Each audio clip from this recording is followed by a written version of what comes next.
Welcome to the podcast called The Battle for African Agriculture, the space where we challenge dominant narratives and imagine just sustainable futures, especially when it comes to food and farming in Africa. Today's conversation cuts right to the heart of the critical question. How can we truly feed ourselves in a system not built for us? Our guest is Professor William G. Mosley, a leading voice in the global food justice movement and author of the new book, Decolonizing African Agriculture, Food Security, Agroecology, and the Need for Radical Transformation. William is a professor of geography at Macalester College in Minnesota and a former member of the UN high-level panel of experts on food security and nutrition. He brings over 2 decades of field experience across Africa and a fierce commitment to challenging the status quo, whether it's corporate-dominated food chains, green revolution ideologies, or development policies that ignore farmers' voices. In today's episode, we will unpack why African agriculture remains trapped in colonial patterns and how agroecology offers a real path forward and what decolonization actually means on the ground for farmers, policymakers, and all of us who care about food justice. Welcome, William. It's wonderful to be here, Million, and it's a real honor for me to be able to speak with you and your audience. I have so much respect for you and for the work that AFSA is doing. Thank you very much. Let's start with your story. What first drew you to African agriculture and food systems? Yeah, that's a great question. So roughly 33 years ago, a suburban kid from Chicago, Illinois, who didn't have a lot of exposure to the African continent or Africa, joined the Peace Corps. The Peace Corps is a US governmental organization that sends young volunteers overseas. I think because I had French and I had this sort of interest in agriculture, I got sent to Mali in West Africa. And after 4 months of training in a local language and local agricultural practices, I got sent to a small community of 200 people, a farming community. It's about 50 kilometers from the nearest paved road. And honestly, I just sort of fell in love with African agriculture. People were exceptionally kind and welcoming to me. I had a host family. In addition to my own work, I spent time with them in their fields and just really grew to appreciate, how under very challenging circumstances, they were, producing food and feeding their family. And that, I think, encouraged me to want to learn more about African farming systems, to get a graduate degree, and then go on to have an initial career in development, and then subsequently to become an academic. Thank you very much, William. Yeah, and the farmers are very kind, all over the world. Very kind, yes. What inspired you to write this book, and why focus on the idea of decolonizing agriculture? Yeah, I think there are kind of 2 main reasons. One is that as a scholar, I've done a lot of discrete studies that have been published in academic journals that, truth be told, regular people don't read. And so I think I wanted to take a step back from a 30-year career in academia to take stock of the bigger picture. All my research has been related to food security and agriculture in the African context, and just think about what's been working, what hasn't been working, and to hopefully, string that together in a coherent narrative and provoke policymakers into considering some alternatives.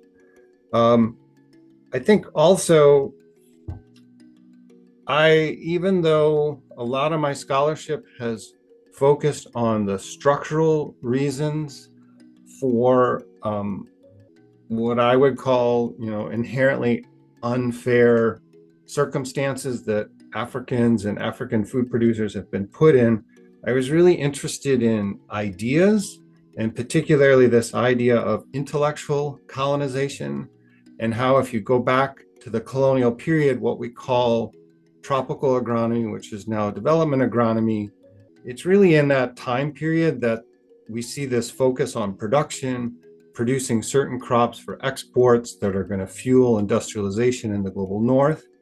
And even though we've gone through political decolonization, I think those ideas remain very central to development agronomy. They are entrenched in the minds of civil servants around the world, people working for development organizations. And so this sort of thinking has been perpetuated over time. And I wanted to, raise concern about intellectual decolonization and intellectual colonization, and think how we could sort of shift and change that process and have a different paradigm emerge. You argue that African agriculture today still bears the imprint of colonial systems. Can you give us some examples? Yes. I think in many African countries, in the colonial period, they were forced either through sort of labor obligations or policies like head taxes to grow cash crops, things like cotton, cacao, coffee, and they this sort of emphasis on cash crops for export persists today.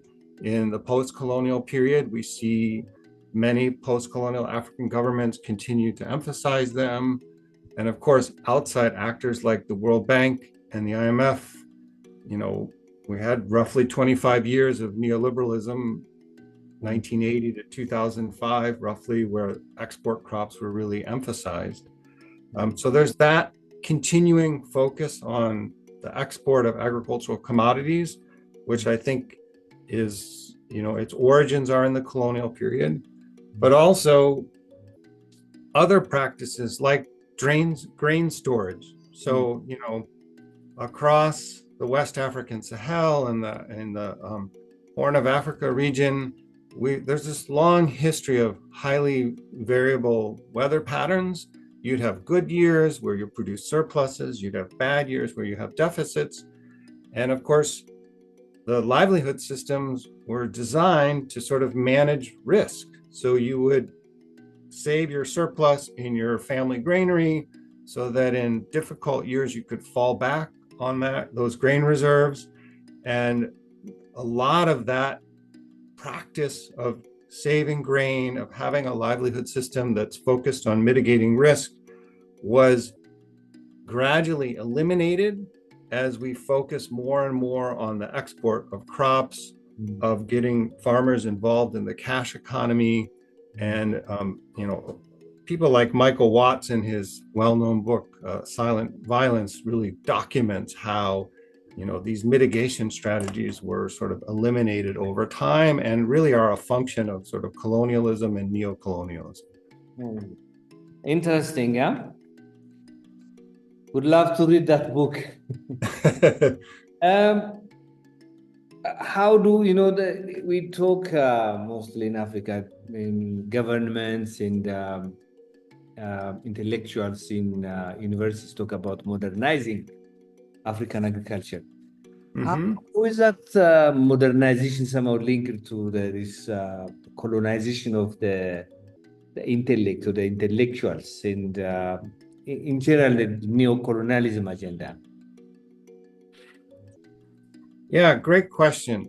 So in the post-colonial period, after African countries get political independence, we see several waves of sort of agricultural modernization. We see the first wave of the Green Revolution in the 60s and 70s. And even though it was more impactful in Asia and Latin America, it did impact some African countries. This idea of bringing sort of industrial production techniques, improve seeds, pesticides, fertilizers to producers in the global south. Then there's another wave after the third world debt crisis in the late 70s and sort of structural adjustment and neoliberalism, this focus on export crops, so commodities, oftentimes things that are not food crops, coffee, cacao, cotton, as I mentioned before. And then I think the most recent wave, which I sometimes call neo-productionism, is the New Green Revolution for Africa, which is in theory more focused on African crops, takes more account of the needs of women, but it is very much still, a reinvention of the first Green Revolution and, improved seeds, pesticides, fertilizers that are coming from outside of the region, but also this big focus on sort of public-private partnerships involving the private sector, integrating farmers into sort of global value chains. But each of these waves are, sort of introducing so-called modern agriculture and reinforcing this older sort of colonial pattern. Yeah, I mean, we know that the first modernization of agriculture, second, third. Now we are talking about the fourth revolution, agriculture, Yes. mainly machines and AI tools. Mm-hmm. Would you? I mean, for people who say that, I think we have to modernize African agriculture and feed Africa and whatever. Nobody's against technology, but how is that tied to power relations and colonialism? I mean, for me, oftentimes it's a package of technologies, improved seeds, hybrid seeds, genetically modified seeds, pesticides, fertilizer, that are, those technologies have often been developed elsewhere, and they are controlled by interest elsewhere, even if sometimes they are capitalizing on sort of African knowledge in order to develop them. The ownership of those technologies is often controlled by outsiders, and oftentimes they're not accessible to the poorest of the poor, the people that are really hungry. And so if you're trying to address food insecurity, you're not helping the populations that are most in need. So you're helping these other groups. Maybe you're producing more, but as I mentioned, the technologies are often controlled by other people outside of the country. You advocate for agroecology. I advocate for agroecology too, as you know. For you, what does agroecology look in practice in Africa? What does it mean for you? And why do you see it as an anti-colonial movement? Wonderful question. So for me, agroecologists think about the farm field as a modified ecosystem that we're managing to produce food. And agroecologists study the ecological interactions between different crops and insects, crops in the soil, and they're trying to leverage synergies, right? Ecological synergies, and able to produce more healthy food in a sustainable way. I think there are many agroecological practices like intercropping, mixing multiple crops in the same field, or agroforestry, having trees or perennial crops grown in combination with annual crops, that have long been present in African farming systems. Yeah. I very much think of farmers as scientists. They're continually sort of experimenting in order to sort of develop new ideas. And I think a really important aspect about agroecology for me is that I don't want it to be framed as traditional agriculture, right? I think it's very dynamic. It's changing over time. And I think there are also really interesting connections between farmers and their local knowledge, which you might call sort of local knowledge or an informal sort of practice of science. I think there are really interesting connections between that and the world of formal science. And so we do have agriculture research stations where, you know, people in the formal scientific community are experimenting with practices, including agroecological practices. And I think for me, agroecology bridges those two worlds, right? I think most African farmers are not averse to trying outside ideas if they work in their farming system. And so for me, I think this is what agroecology is, and it's a different paradigm than the sort of conventional agronomic research paradigm. Thank you very much. What have you seen from African farmers, youth and women, which gives you hope somehow? Yes. Women are very central to African farming systems. By some estimates, they produce 70% of the food on the continent. One of the case studies I highlight in the book is in Botswana, and a short-lived government program there that was working with gardeners. It was known as the Backyard Gardening Initiative. It was launched by former Botswana President Ian Khama as a sort of poverty alleviation program. And it was subsequently condemned as a failure because it was largely framed as an income generation exercise, and it wasn't working out well that way. However, if you account for variable access to water, so some women were having to pay for tap water, others lived near rivers and could get water from the rivers, others had boreholes. The women who had better access to water were much more successful. And in fact, those women who didn't have to pay for water were keeping more of the vegetable production and using it to feed their family, and their food security measures were higher. And so I think if you account for differential access to water and think about this from more of a food security perspective rather than a sort of entrepreneurial business perspective, it was very successful, and women were really central to that activity. And I found it to be, you know, an important example of hope where women were at the center.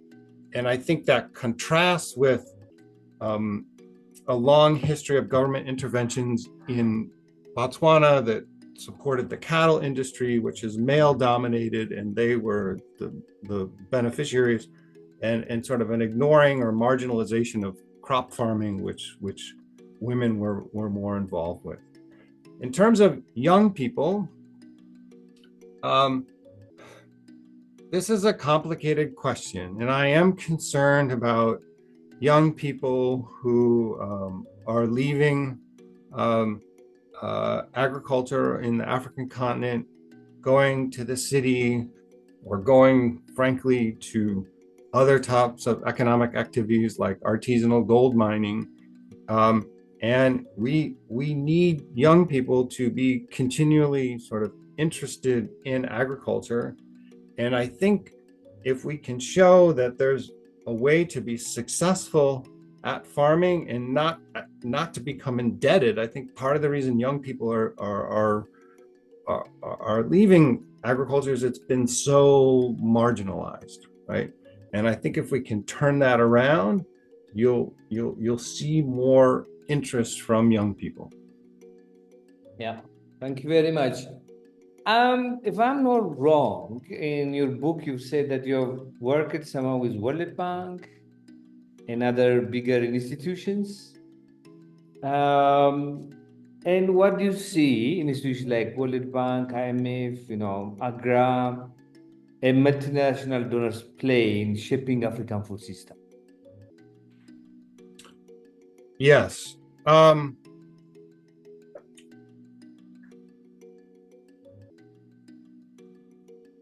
I mean, I think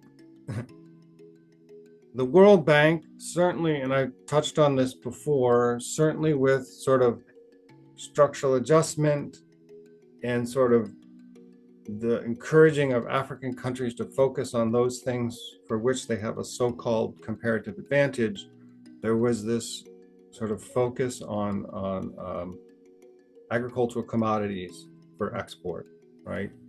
And so I think that's had a huge influence on a lot of African farming systems. AGRA, which is the Alliance for a Green Revolution in Africa, the primary sort of financial backing for that has been the Gates Foundation in the United States. But it also, that kind of thinking also got into bilateral donors like USAID and Feed the Future. And I mean, it's not too surprising to me that Bill Gates, who comes out of the tech sector, has a particular worldview. He's very pro-capitalist. He sees sort of exogenous Western technology as the solution to problems.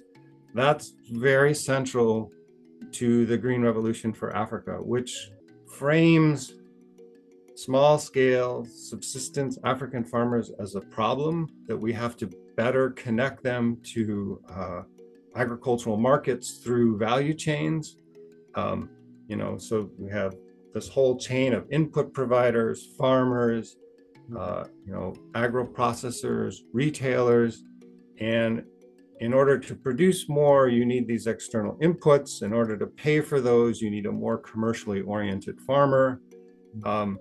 And so it's a very sort of market-oriented approach that may work for some African farmers, but it doesn't work for a lot of African farmers who are taking on a lot of additional risk. Oftentimes they're buying these inputs with loans or with credit.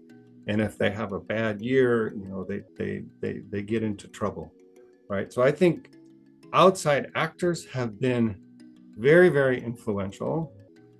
In addition to multilateral institutions and AGRA, I don't think we can ignore universities in the global north that have trained, ag economists, agronomists, Africans who work in ministries of agriculture, who work in ministries of finance in African governments, and they have there's a particular worldview and thinking about agriculture that gets perpetuated, right, because of where they were schooled, and then it's brought back to their home countries and sort of reinforced in these places. Yeah. No, definitely. So how do you see African governments reclaiming that space, the space of food sovereignty, somehow? Because, the statistics that I heard is 2 out of 3 African countries are in debt. The whatever revenue that they get internally, nationally, they have to service the debt.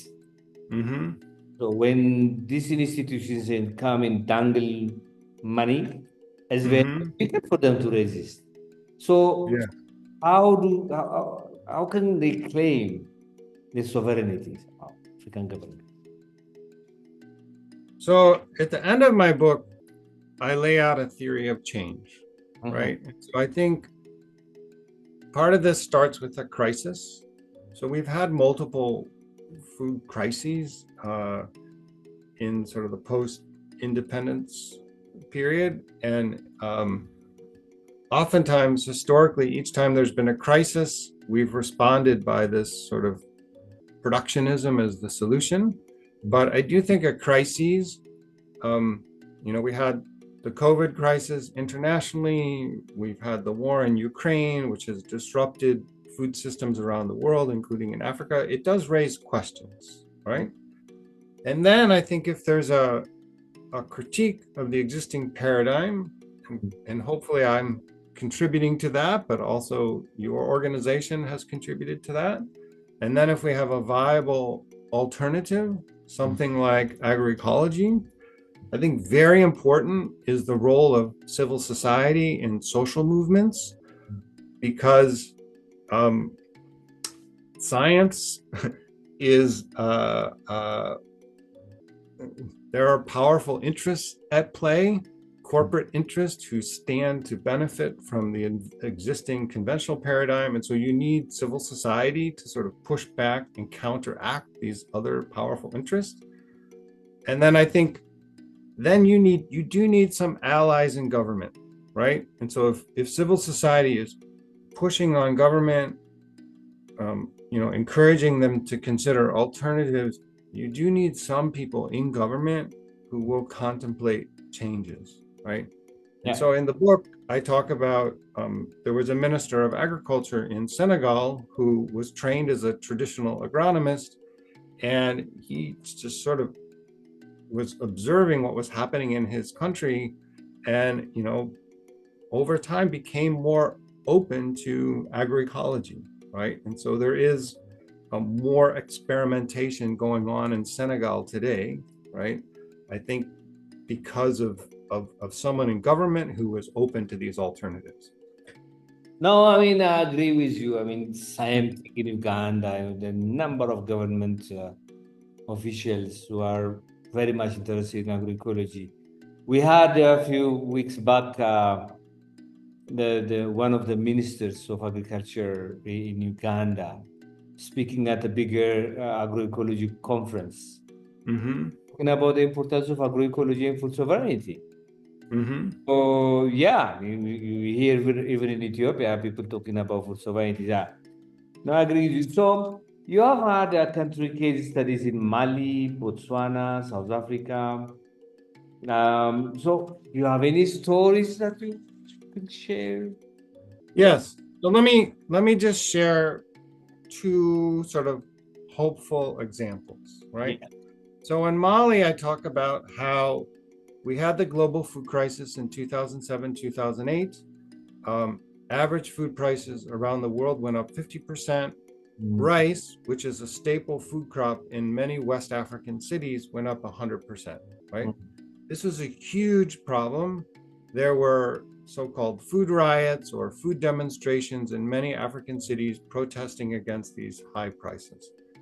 Very interestingly, even though, Senegal, Burkina Faso, Cote d'Ivoire, there were these protests, they weren't happening in Mali. And the question is, why?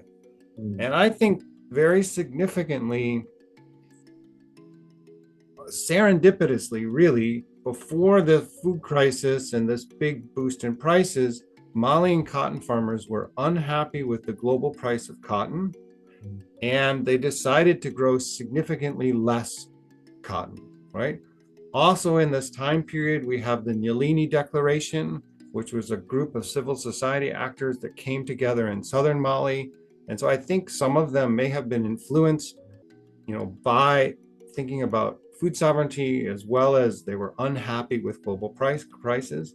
And so cotton cultivation plummets, and they start growing more food crops, in particular sorghum, which is a major food crop in Mali. And so when the food prices go up, and we did surveys in Bamako, the capital city, consumers in the city were downshifting out of this sort of imported rice that was expensive and into sorghum. So they had this alternative. And really, that alternative kind of saved them, right? And so I think there are important lessons from this particular moment in history. One is that if you produce more of your own food crops, you're not as susceptible to these global fluctuations. Sorghum actually is more drought tolerant than food crops like maize. It's very amenable. Yes, you can intercrop it. It doesn't require lots of inputs. And so I think we've kind of forgotten about this moment in history, but there are important lessons there. Yeah. The other, if I have time, I'll just mention in South Africa, I talk about how land reform, so the giving back of land to historically marginalized populations post-apartheid, that process was essentially hijacked by commercial agricultural interests. And so in order to get grants to buy land, you had to have a business plan to run a very commercially oriented farm. And a lot of these farms go out of business, they go bankrupt, they lose the land, and the lands go back to whites, right? I think interestingly, there have been a couple small experiments where big farms are split up into smaller plots and given to individual families, and they have been much more successful, right? And so the commercial farm lobby, which is really dominated by white farmers, has really pushed this commercial paradigm and it's influenced land reform.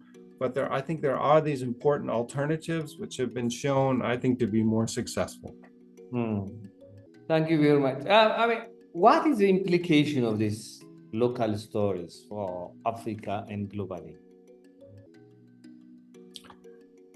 Well, I think for me, if you're going to critique academia, it's that we're very good at pointing out problems, right? And oftentimes people are left thinking, okay, this isn't working, but what do we do? So for me, it was very, very important to, show what's happening big picture in the world, detail in specific countries where things have gone wrong, but also to show signs of hope, right? And these are not definitive answers, but I think they are pointing the way forward of potential alternatives that are worth experimenting with. We need hope if we're going to have change. We need viable alternatives if we're going to have change. I agree with you. I think you call for a radical transformation of decolonization of African agriculture. So what would a decolonized African food system look like for you? How do you imagine it? For me, one solution doesn't fit all, right? I think we need multiple models out there. And I argue that agroecology is a more decolonial paradigm because it straddles the world of sort of informal science, local knowledge that farmers are developing all the time, and the world of formal science. It builds a bridge between those two worlds. It's much more participatory. I think it's coming up with solutions that are more accessible to a broader range of people. And I think it redefines the idea of technology, which we also often think of like as gadgets, right? And I very much see know-how and knowledge and an understanding of ecology, these ecological interactions in farm fields, as a form of technology that can help us produce more healthy food more sustainably. Yeah. By the way, William, did you participate in writing the 10 principles of agroecology when you were with HLPE? So no, but HLPE commissioned a report on agroecology that's published in 2019. Yeah. I think this is very significant because the high-level panel of experts for food security and nutrition, some people call it the IPCC for food. It's sort of the think tank that informs the work of the Committee on World Food Security, that coordinates sort of policy between the WFP, the FAO, and the International Agricultural Development Fund. And I think because they have a more participatory paradigm, so HLPE produces scientific reports, they get debated by the Committee on World Food Security, which includes not just representatives of national governments, but civil society actors. I think that more participatory framework allowed, agroecology to emerge and be debated. They developed voluntary guidelines for member states, but I also think it had a lot of discursive power. So today within the UN system, agroecology is really debated as a viable alternative, right? I agree with you. we didn't meet that time, but I was there I think in 2019 or 2021. I don't remember exactly, but I was in Rome at CFC when the document, the principles were discussed. Yes. The first time.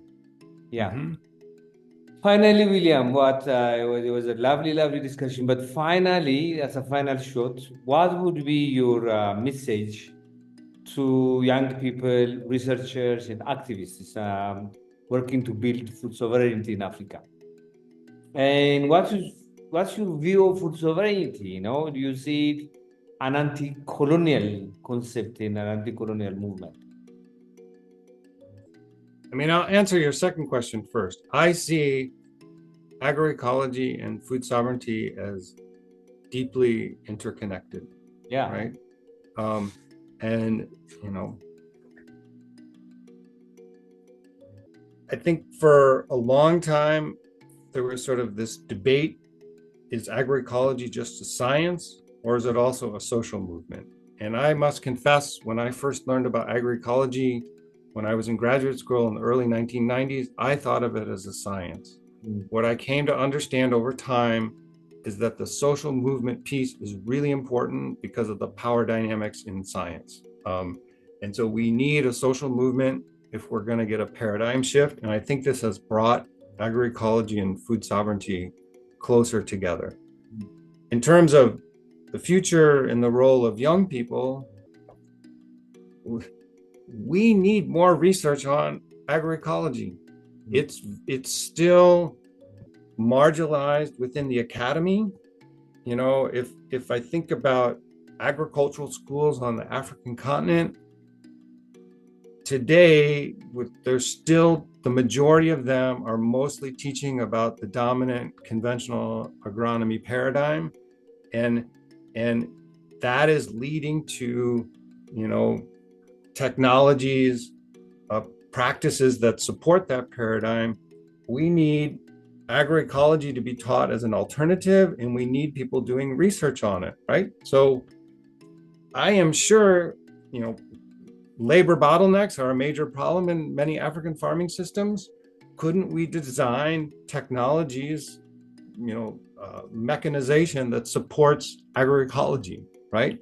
The current, you know, mechanization has been designed for another paradigm. We need a different type of mechanization to support that. So I think there's a ton of work to be done by young people as farmers or thinking about research that supports agroecology, change within systems of higher education on the African continent, and people in government that are more open to alternatives. Thank you very much. Thanks a lot. I've learned quite a lot. I hope that we continue the conversation in the future. I'm sure there is so much to unpack from your book. In particular, I remember one part where you talk about the cocoa, the plantation of coconut. You know how the British want to impose their way of planting, even though the local people's way of planting is much, much better and superior. Yes. So, yeah. So you could, and I think maybe it's from you book that I've read for the first time. You know, political ecology, political economy, political agriculture. Political agronomy. Yes. Political agronomy. Yeah. Yeah. So there's so much to unpack from your book. Thank you very much again for coming. Thank you. I'm going to stop. So wait, before you finish, I just want to thank you very much, Mignon. And I want your listeners to know that the book is free online as an open access publication. Of course, you can buy a paper copy, but just Google the title, Decolonizing African Agriculture, and you can find a free copy. I very much want this knowledge to be out there and accessible to as many people as possible. Thank you very much. But I tried to download it once or twice. Didn't work, but I'll try again and give you the feedback. Okay. Very, very important. I will email you the PDF. I'll download it for you and send it to you. Thank But you I so also much. owe you a hard copy, so I have to talk to the publisher. Yeah. Thank you. Thank you. Really appreciate it. Thank All you right. very much. Thank you very much. Bye-bye. Bye. Thank you. Bye.